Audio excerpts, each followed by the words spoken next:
Have you ever wondered what online configuration mode is and why it's used? Let's break it down.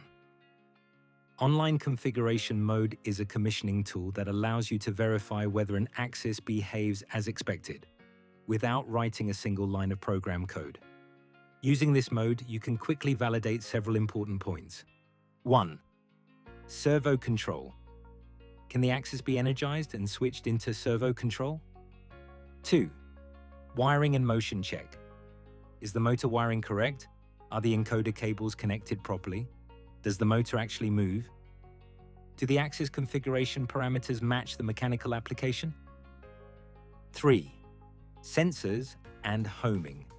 Does the servo system correctly detect limit switches and the homing sensor? Let's demonstrate it by a test setup. Our test application includes different types of mechanics. For this example, we're using a toothed belt system directly connected to a servo motor using a servo coupling. On both the left and right sides of the toothed belt, we've installed sensors that act as limit switches. Later in the project, we want to work in millimeters as application units. That means we must calculate how far the load travels per motor revolution. By knowing the belt pitch and the number of teeth on the pulley, we can calculate the linear travel distance for one motor turn. So let's first create a new project in GM Programmer, add the corresponding axis for our application, and configure the required axis parameters. Once that's done, we can continue using online configuration mode. Step 1. Enable servo control. We start by pressing the power button, which puts the axis into servo control.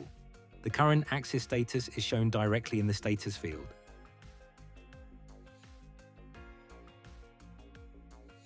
Step 2. Verify axis movement. Next, we check whether the axis moves according to the configuration settings we entered earlier.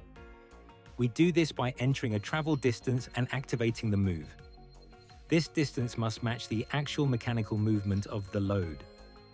Once the movement is complete, we can double-check the travel distance, for example, by using a ruler. Step 3. Check the homing procedure. Finally, we verify the homing process. In our case, the axis should perform homing until the limit switch is detected. So we start the homing sequence. As you can see, the axis stops correctly at the limit switch and does not move beyond it. Everything worked exactly as expected. The most basic and essential step in commissioning an axis has been completed successfully. This video focused on the use of online configuration mode for axis commissioning. If you'd like more in-depth training, feel free to book an on-site or online session with a live trainer. Thanks for watching, and see you next time. Panasonic Industry